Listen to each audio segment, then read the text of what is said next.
Richardson French house. Richardson for being Chief Justice Richardson, and French for being Amos Tuck French. In 1788, William Hicks built this home. He was a goldsmith, and he married the daughter of Colonel Webster, the builder of the Chester Inn. In 1819, Chief Justice Richardson bought this house. He was born in Pelham, New Hampshire. He was a lawyer. He went to Harvard, and he served as a congressman. And he was the Chief Justice of the New Hampshire Supreme Court. He died in 1838, and he is buried in the village cemetery. His daughter was Elizabeth Richardson, who married Benjamin Brown French. And as you know, Benjamin Brown French is my favorite Chester resident, and he was born in this house in 1800. They lived here for 1 year while Daniel French, his father, built a house diagonal across the street, which was directly across the street from where Elizabeth Richardson lived. The two fell in love. In 1825, Elizabeth and Benjamin Brown French went down the lane called Slaughterhouse Lane between Elizabeth's house and the next house, which was called Journey's End, and got married by, I believe, a Sandown minister. After being married down Slaughterhouse Lane, they each went home to their respective houses because their parents were political rivals. A few months later, Benjamin placed a note on the windowsill of Chief Justice Richardson's office, saying that they had been married. When Benjamin went back, he found the note to say, "So be it." Let's take a walk into the backyard and have owner Tim Bortz tell us about its history. This is the most fabulous tree in the backyard. Is there a story about it? As I understand it, it is a copper beech. It predates the house, which was built in 1788, and it's indigenous to England. So as the story goes, the builder of the house, William Hicks, brought the saplings over from England and planted them prior to the construction of the house. So they were planted to commemorate his 3 children. Quite some time. At some point, when B.B. French was the commissioner of public buildings, which now is known as the General Service Administration, he acquired some grape cuttings from Monticello and brought them to Judge Richardson as a peace offering, which he planted and cultivated, and this is what you see today, unkept and going wild. And it makes the best grape jelly. The Chester Historical Society purchased for its museum a book written by Chief Justice Richardson. It writes what the duties of a town officer should be. It has great signatures on the inside of this historic book. The book has the signature of Chief Justice Richardson with his initials on one side.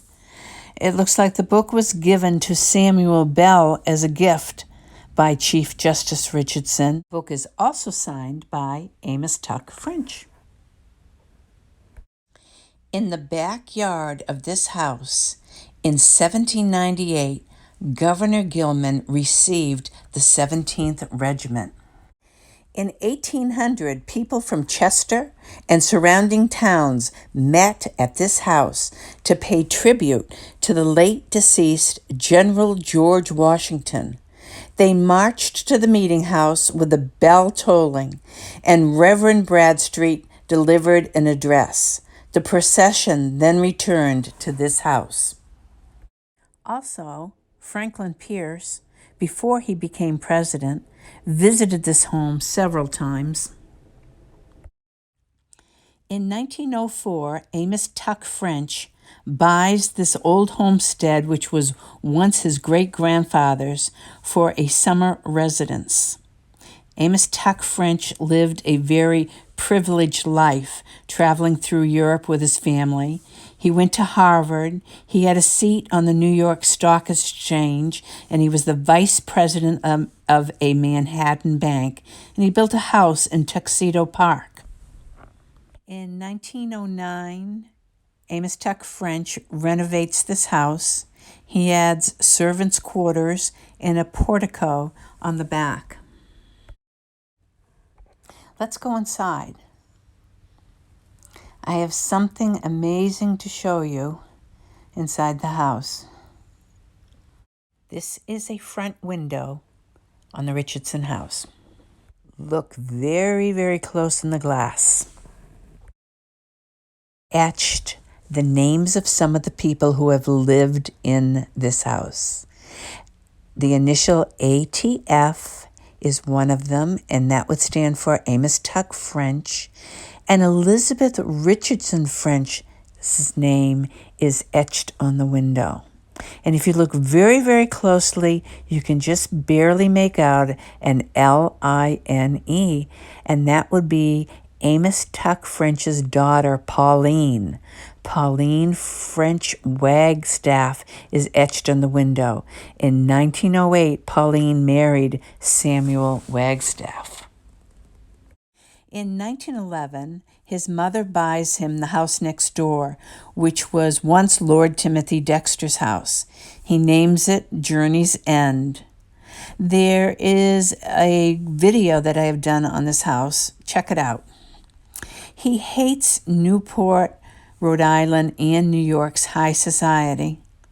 He wants to come to Journey's End and have a quieter life. In 1914, he divorces. His granddaughter marries John Jacob Astor. This brings a lot of high society people visiting Chester in the early 1900s. I thought I would take the time in this video to sort out the French family for you, which is not easy, and hope I do not confuse you more. Okay, think of this as Chester Street, and up here is the meeting house, and right here is what is called the Cradle House. And the Cradle House is where Benjamin Brown French was born. And I talk about him a lot, and I have another video, 3-part video, which you must watch, how important he was. His name is inscribed on the Capitol's dome in Washington, D.C., and he stood beside Lincoln at the Gettysburg Address. So if you haven't seen that, please watch that video. And he was born in 1800 in this house, and he lived there just for 1 year while his father, Daniel French,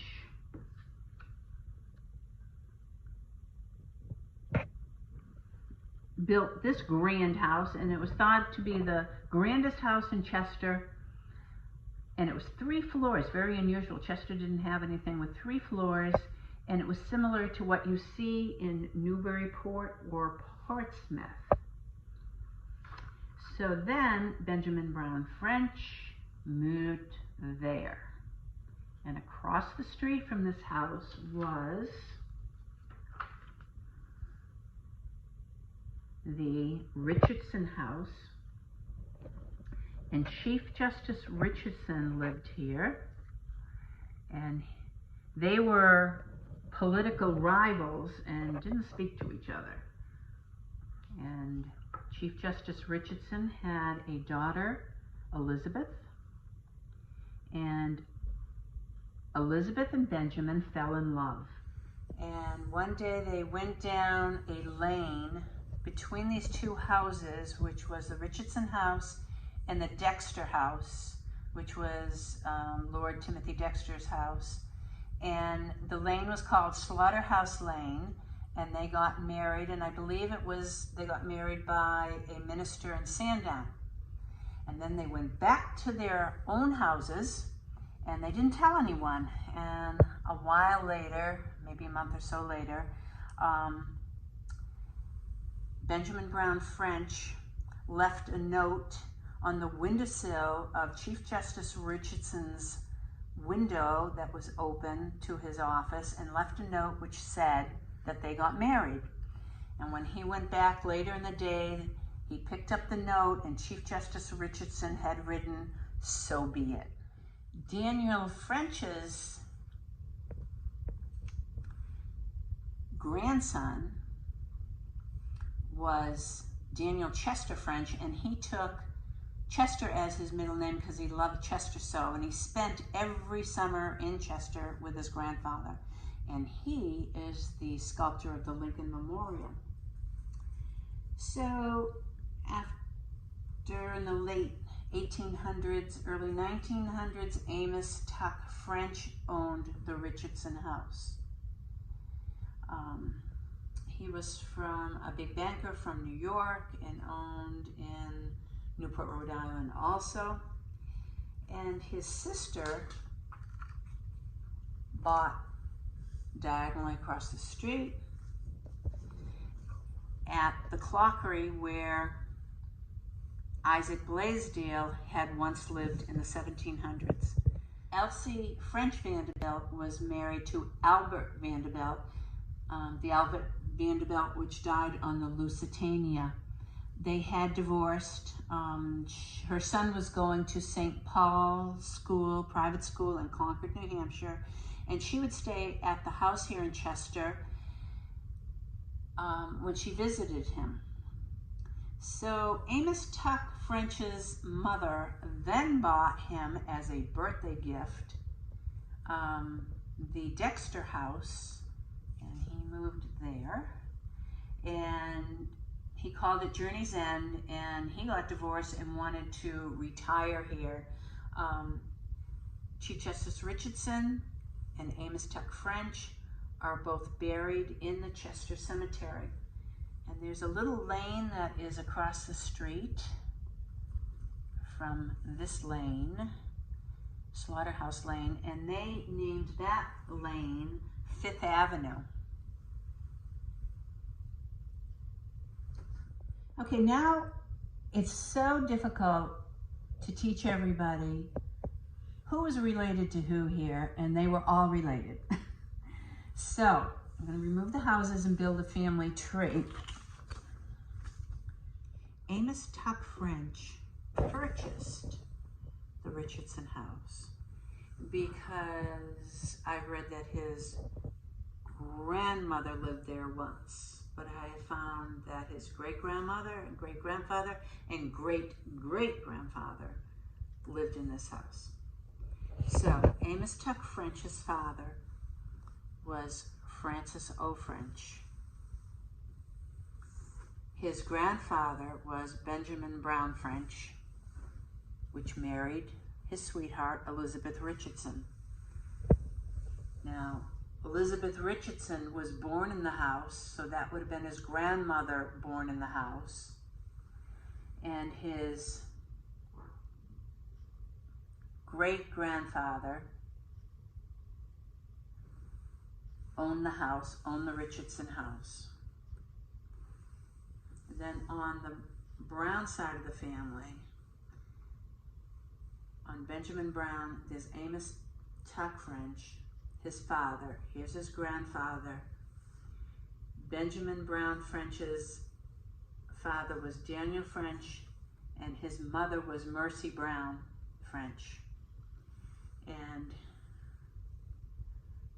Mercy Brown was born in the Richardson house, and her father owned the Richardson house at one time also.